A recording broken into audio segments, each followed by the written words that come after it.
उसका जवाब ये है कि मोदी को हम बोलते हैं 11 साल से प्रधानमंत्री मोदी है या सीमांचल का कोई शख्स है, बताओ। अगर आप शहरी बनेंगे तो आपको तमाम हुकूक और हक हासिल होंगे जो शहरी को मिलते हैं। बिहार के मुसलमानों को अगर वो इंसाफ चाहती है तो उनको अपनी एक सियासी लीडरशिप को बनाना पड़ेगा। आप बताइए आखिर ये कब तक चलेगा? ब्लॉक ऑफिस में भ्रष्टाचार है नहीं है तो वोटर बनकर नहीं, शहरी बनकर वोट देना है। क्या बिहार में यात्रा करके ही चुनाव जीता जा सकता है? यात्राओं में क्या वो जीत का फॉर्मूला है जो सभी नेता यात्रा पे ही निकल रहे हैं और यात्रा के माध्यम से ही विकास की बात कर रहे हैं? ऐसा हम इसलिए कह रहे हैं क्योंकि इसी साल की शुरुआत में हमने ये देखा किस तरीके से प्रगति यात्रा पे नीतीश कुमार निकले। उसके बाद हमने वोटर अधिकार यात्रा भी देखा जहां पे वोट चोरी की बात की गई। फिर उसके बाद हमने देखा तेजस्वी यादव की बिहार अधिकार यात्रा, और अब ओवैसी जो है वो सीमांचल में सीमांचल यात्रा पे निकले हैं और यात्रा के दौरान वो अलग अलग जिले में जा रहे हैं और सीमांचल से लोगों को संबोधित कर ये बता रहे हैं कि किस तरीके से सीमांचल के साथ नाइंसाफी हुई है और सीमांचल में विकास नदारद है। और मंच से ये बातें बता रहे हैं कि अब आपको ये मौका है कि सीमांचल के लिए आप ऐसा जनप्रतिनिधि चुनिए जो सीमांचल की बात करेगा और सीमांचल में विकास की बात करेगा। लेकिन देखना होगा कि इस यात्रा का कितना असर चुनाव में वोट पर होता है। और हमें याद होगा 2020 विधानसभा चुनाव कैसे ओवैसी ने आरजेडी और बीजेपी दोनों को एक बड़ा झटका दिया था, लेकिन बाद में हमने ये भी देखा किस तरीके से ओवैसी के विधायक आरजेडी में जाके शामिल हो गए। तो इस बार ओवैसी की तैयारी अलग तरीके से दिख रही है और उन्होंने तो ये भी कहा था कि हमने महागठबंधन से 6 सीटें मांगी थी, लेकिन अब किस तरीके की तैयारी है और चुनाव में कितनी सीटों पे लड़ेंगे ओवैसी और खुद अपने लोगों से किस तरीके से बात करके वो ये बता रहे हैं कि सीमांचल पूर्णिया अररिया ऐसे क्षेत्रों में किस तरीके से नाइंसाफी की गई है और विकास को काफी कोसों दूर रखा गया है। मंच से क्या कुछ कह रहे हैं ओवैसी, आप आइए आपको सुनाते हैं। हमने सब कोशिश कर ली गठबंधन में जाने के लिए, खत लिख दिया लालू जी को, तेजस्वी को। अब बिहार की जनता जानती है, सीमांचल का बच्चा बच्चा जानता है, भारत जानता है कि ओवैसी और अख्तरुल ईमान ने बीजेपी को रोकने की कोशिश की बिहार में, और कौन रोकना नहीं चाहता वो आप जानते हैं और आपको इसका भी फैसला करना पड़ेगा। तो वोटर बनकर नहीं, शहरी बनकर वोट देना है। आपके राइट्स आपको मिलना और मिलेंगे इंशाअल्लाह ताला। आपका बहुत शुक्रिया। रसोई में उसका इख्तिताम होगा और अल्हम्दुलिल्लाह इस 4 दिन की यात्रा में सीमांचल के 4 जिले के अहम मुकामात पर उनको जाकर अपनी बात रखने का मौका मिला। अब इंशाअल्लाह ताला दूसरी यात्रा, न्याय यात्रा बिहार के दूसरे मुकामात में और करीब में उसका भी आगाज होगा। मेरे अजीज दोस्तों और बुजुर्गों, उनके मगरिब का वक्त भी करीब है, इसलिए मैं ज़्यादा देर आपके दरमियान में नहीं ठहरूंगा। चंद अहम बातें आपके सामने रखकर मैं अपनी गुफ्तगू को इख्तिताम कर दूंगा, ख़त्म कर दूंगा।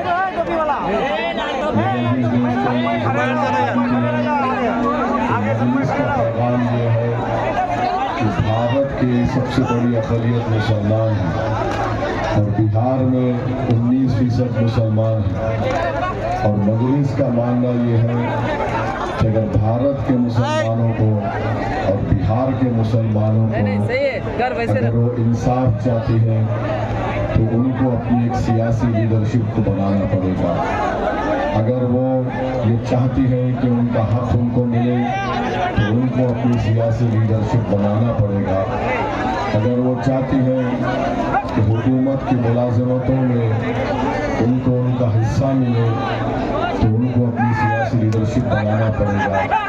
अगर वो चाहती है कि सीमांचल में वो तमाम सहूलतें सीमांचल वासियों को मिले जो बिहार के दूसरे इलाकों की जनता को मिलती हैं, तो फिर सीमांचल की जनता को अपनी एक सियासी लीडरशिप को मजबूत बनाना पड़ेगा। मेरे अजीज दोस्तों और बुजुर्गों, मेरी आवाज उसको देख रहे हैं। कभी कांग्रेस का रसोई में उसका इख्तिताम होगा और अल्हम्दुलिल्लाह इस 4 दिन की यात्रा में सीमांचल के 4 जिले के अहम मुकामात पर हमको जाकर अपनी बात रखने का मौका मिला। अब इंशाअल्लाह ताला दूसरी यात्रा न्याय यात्रा बिहार के दूसरे मुकामात में और करीब में उसका भी आगाज होगा।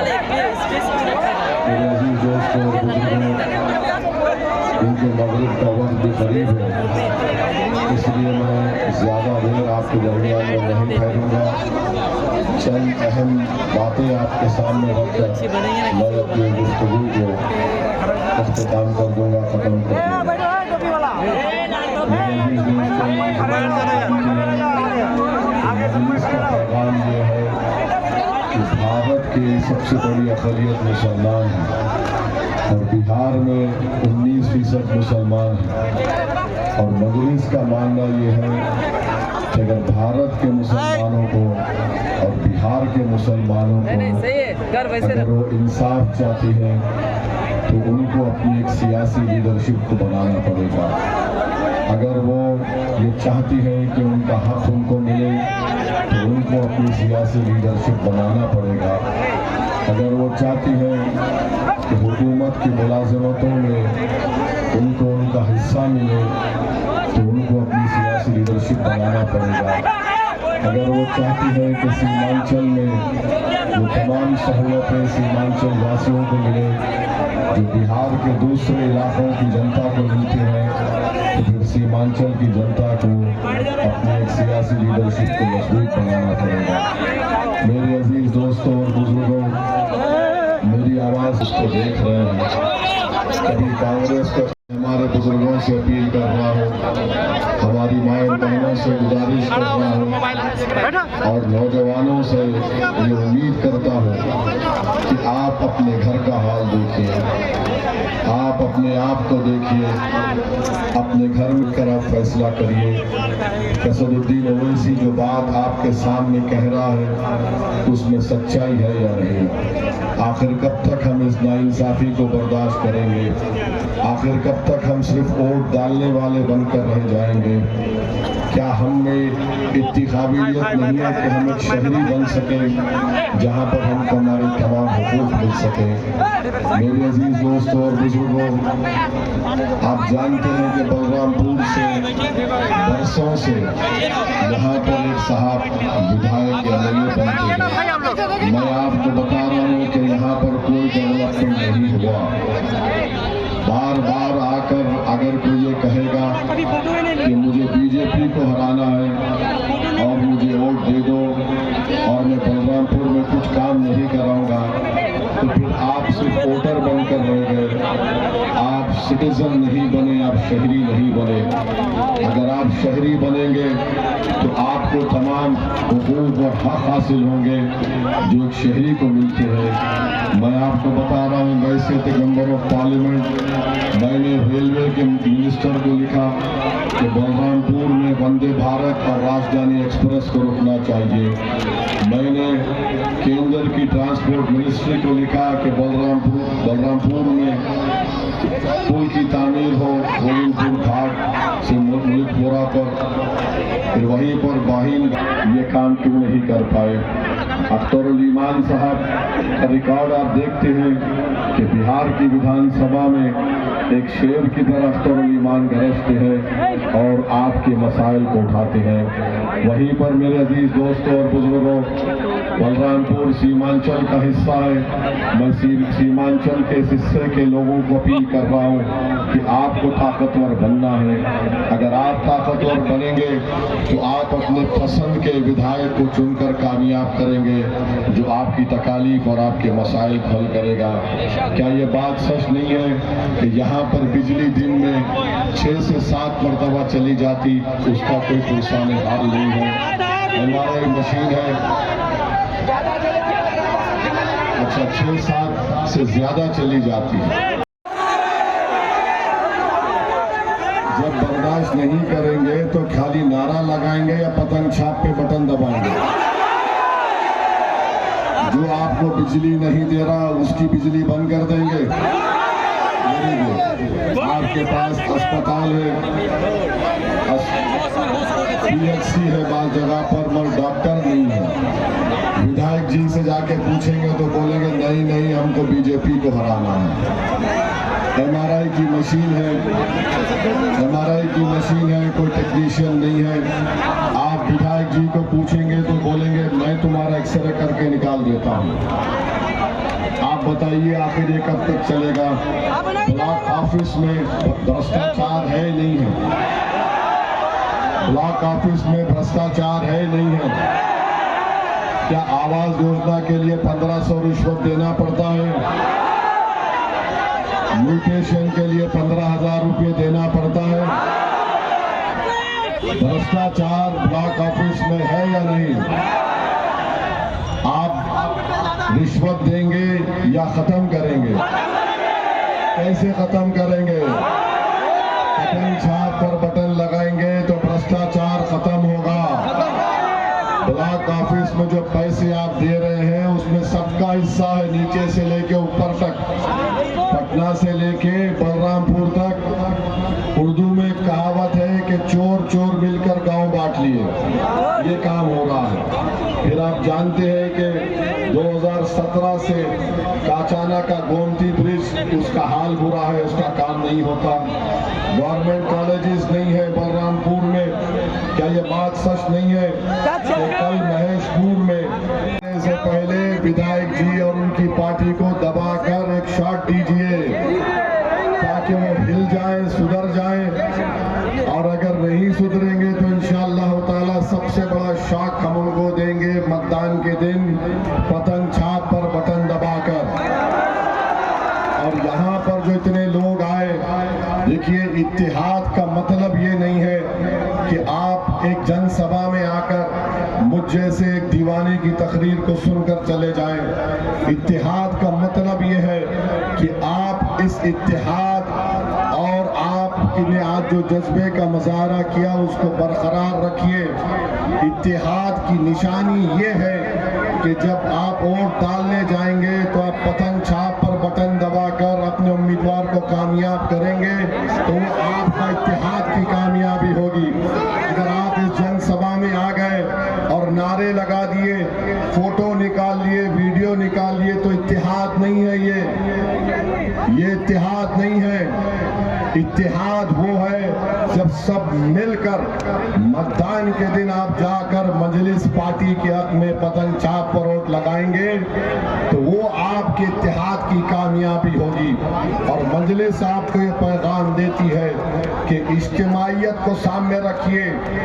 अगर कल असदुद्दीन ओवैसी मर भी गया तो मजलिस को बाकी रखना नौजवानों तुम्हारी जिम्मेदारी है।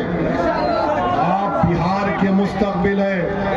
आपने देखा होगा आज से 3 दिन पहले बिहार सरकार ने अखबारात में एक इश्तिहार दिया कि करीब 60% बिहार की आबादी 25 साल से कम उम्र नौजवान लड़की और लड़कियों पर मुश्तमिल है। नौजवानों, ओवैसी और अख्तरुल ईमान तुम्हारे अच्छे मुस्तकबिल की लड़ाई लड़ रहे हैं। हमारा तो खो गया काम, अब आपकी जवानी है, आने वाला कल तुम्हारा होगा। नौजवानों, अगर तुम गफलत करोगे तो जिस तरह तुम्हारे बाप दादा ने तकालीफ उठाई, खुदा ना खास्ता नौजवानों तुमको भी वही तकलीफ उठाना पड़ेगा। और वो तकलीफ ये होगी कि तुमको इज्जत नहीं मिलेगी, तुमको तुम्हारा मुकाम नहीं मिलेगा, तुमको तुम्हारे बच्चों के लिए स्कूल कॉलेज नहीं मिलेगा, तुमको अपने किसानों को उसकी कीमत नहीं मिलेगी, बिजली नहीं मिलेगा। यही सिलसिला चलता रहेगा। क्यों? क्योंकि ये सब लोग जान चुके हैं कि इनसे सिर्फ वोट हासिल करो, यकीनन मोदी अमित शाह को हम हराएंगे इंशाअल्लाह। ने हमको दिए उसको हासिल करेंगे। जिस पार्टी को आपने वोट दिया वो सिर्फ वोट हासिल किया, आपके हुकूक नहीं दिए। मजलिस ये कह रही है कि वोट भी दो, बीजेपी आरएसएस को हराएंगे, जिसने धोखा दिया उनको हराएंगे और आपके के हुकूक आपको दिलाएंगे। देखो नौजवानों, बुजुर्गों, माँ और बहनों, फर्क को महसूस करो। एक सिर्फ वोटर होता है, एक शहरी होता है सिटीजन। वोटर सिर्फ वोट डाल के जाके सो जाता और वो उस उम्मीद पर घर को जाके सो जाता कि कुछ बदलेगा नहीं। अगर तुम शहरी बनोगे, मैं तुमसे वादा कर रहा हूं, हम सीमांचल पर एक इनकलाब लाएंगे, सबको नीचे से लेकर ऊपर तक बदल देंगे। ये लड़ाई उन 25 साल से कम उम्र बच्चों की है, जो कल आने वाला कल उनका हो सकता है। अगर तुम बेदार नहीं होगे, अगर तुम इसी तरह वोटर बनोगे तो फिर कुछ नहीं मिलेगा। आप वोटर बनेंगे या शहरी बनेंगे, हमको बताओ। आप वोटर बनेंगे या शहरी बनेंगे, बताओ। बीजेपी से मत डरो, अल्लाह से डरो, और बीजेपी हारेगी इंशाअल्लाह ताला। और हम मोदी अमित शाह को बोलते हैं कि जब सीमांचल को आप आते हैं तो सीमांचल की जनता को बदनाम मत करो मोदी कि यहाँ पर घुसपैठी आ गए। इस सीमांचल की सरजमीन पर एक एक बच्चा, एक एक हमारी माँ, हमारी बहन, एक एक बुजुर्ग भारत का है, कोई बांग्लादेशी नहीं है। कोई बांग्लादेशी है? हम सब भारत के हैं ना।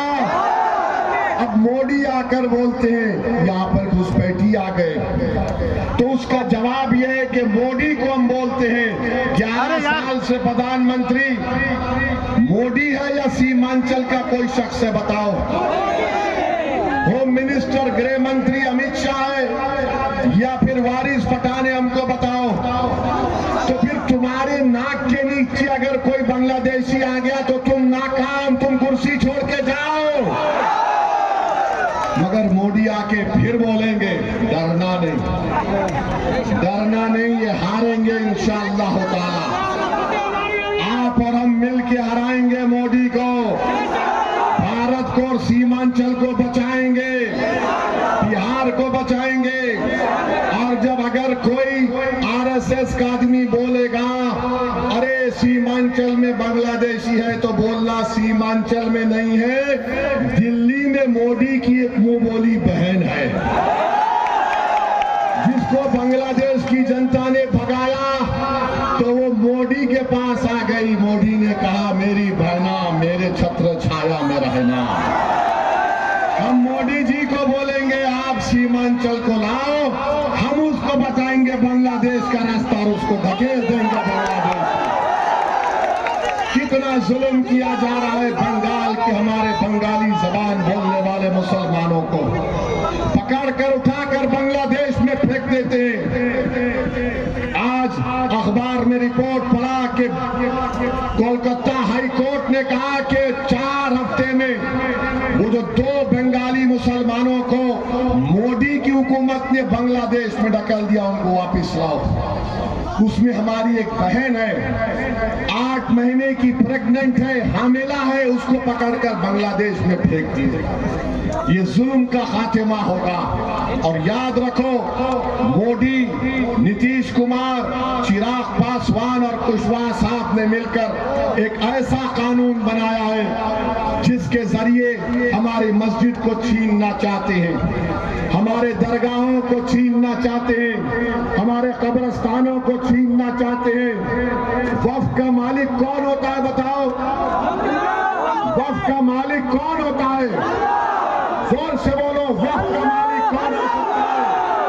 जोर से बोलो ताकि दिल्ली तक आवाज जाए। वक्फ का मालिक अल्लाह नहीं सकते, जमीन व आसमान के खालिक से इंशाअल्लाह ताला।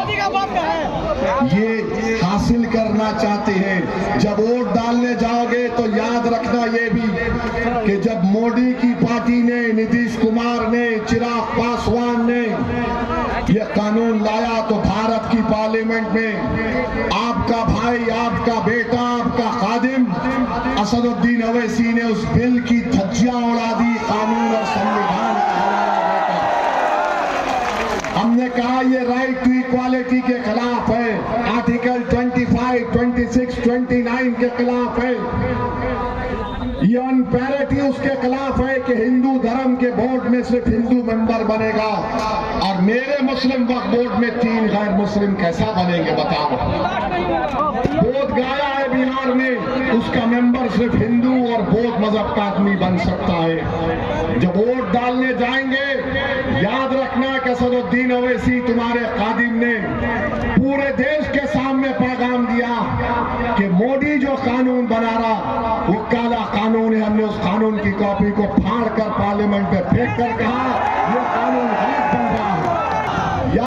तो आपने ओवैसी को सुना किस तरीके से भाजपा, आरएसएस और तमाम उन विकास के मुद्दों पर विपक्ष और सत्ता पक्ष दोनों को घेरा है ओवैसी ने, और अलग तरीके से तीखे तेवर में दिखे हैं। यूं तो उनका तेवर हम लोग लोकसभा में देखते ही हैं किस तरीके से वो करारा हमला करते हैं, लेकिन जब बिहार की भूमि, बिहार की धरती पर होते हैं तो एक अलग नजरिए से वो बिहार में विकास की बात करते हैं। ये सब बड़ा दिलचस्प होगा। आखिर चुनाव से ठीक पहले अलग अलग पार्टियों का बिहार में यात्रा करना, एनडीए कार्यकर्ता सम्मेलन भी चल रहा है, तो दूसरी तरफ तेजस्वी यादव की हमने बिहार अधिकार यात्रा देखी। अब सीमांचल यात्रा ओवैसी का कितना सफल रहेगा, कितना वोट में तब्दील हो पाएगा, ये सारी बातें ये देखना होगा। फिलहाल इस वीडियो में इतना ही। आप बन रहे हैं लाइव सिटीज के साथ। बहुत बहुत शुक्रिया।